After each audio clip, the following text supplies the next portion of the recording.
BNR gold and diamonds తరుగు తక్కువ బంగారం ఎక్కువ విజయవాడ బెంగళూరు మరియు వైజాగ్ బ్రాంచ్లలో.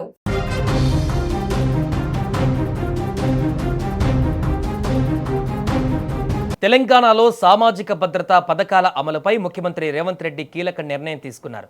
రాష్ట్రంలోని తలసేమియా, సెకిల్ సెల్ అనీమియా బాధితులందరికీ పింఛన్లు మంజూరు చేయాలని అధికారులను ఆదేశించారు.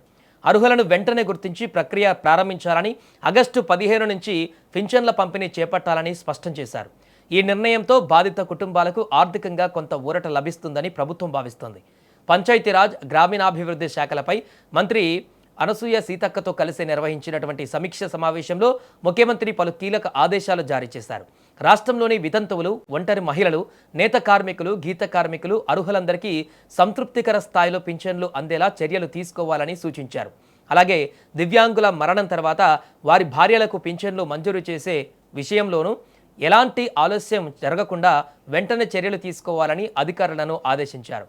ప్రజలకు సంక్షేమ పథకాలు వేగంగా చేరడమే ప్రభుత్వ లక్ష్యమని స్పష్టం చేశారు. గ్రామీణాభివృద్ధిపై కూడా ముఖ్యమంత్రి ప్రత్యేక దృష్టి సారించారు. మండల స్థాయిలో అన్ని శాఖల అభివృద్ధి పనులను ఎంపీడీఓలు సమన్వయం చేసేలా చూడాలని సూచించారు.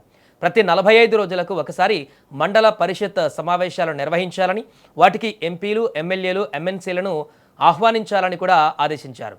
ఈ సమావేశాలలో సర్పంచులు తమ గ్రామాల సమస్యలను నేరుగా అధికారుల దృష్టికి తీసుకురావాలని, సమస్యలకు వేగంగా పరిష్కారాలు లభించేలా వ్యవస్థను బలోపేతం చేయాలని కూడా సూచించారు. గ్రామీణ మౌలిక సదుపాయాల విషయంలో కూడా సీఎం కీలక ఆదేశాలు ఇచ్చారు. రాష్ట్రంలో తారు రోడ్డు లేని గ్రామం ఒక్కటి కూడా ఉండకూడదని స్పష్టం చేశారు. ప్రతి గ్రామానికి తారు రోడ్డు నిర్మించడంతో పాటు ప్రతి గ్రామ పంచాయతీకి ప్రత్యేక కార్యాలయం నిర్మించాలని అధికారులకు ఆదేశించారు. జనాభా ఆధారంగా పంచాయతీలను ఏబిసి కేటగిరీలుగా విభజించి భవనాలు నిర్మించాలని సూచించారు. గ్రామాలలో పారిశుద్ధ్యం, ఇతర సేవలపై కార్యదర్శులు పూర్తి బాధ్యత వహించేలా చర్యలు తీసుకోవాలని చెప్పారు.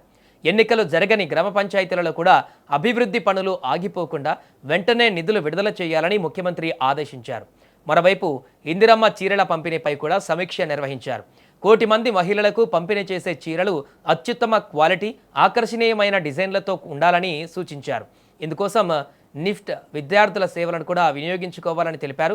నాణ్యతా విషయంలో ఎలాంటి రాజీ పడవద్దని అధికారులకు స్పష్టం చేశారు. ఎల్నినో ప్రభావాన్ని దృష్టిలో పెట్టుకుని గ్రామీణ ప్రాంతాలలో తాగునీటి సరఫరా పైన ప్రత్యేక ఫోకస్ పెట్టాలని ముఖ్యమంత్రి అధికారులను ఆదేశించారు.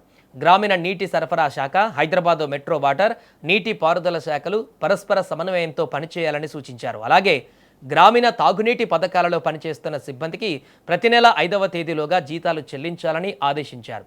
స్థానిక నీటి వనరులను సమర్థవంతంగా వినియోగించేలా ప్రణాళికలు రూపొందించాలని అధికారులకు సూచించారు. మొత్తంగా సంక్షేమ పథకాల విస్తరణ, గ్రామీణాభివృద్ధి, మౌలిక వసతులు, తాగునీటి సరఫరా వంటి అంశాలపై ముఖ్యమంత్రి రేవంత్ రెడ్డి వరుస ఆదేశాలు ఇవ్వడం రాష్ట్ర పరిపాలనలో ఇప్పుడు కీలక పరిణామంగా మారింది.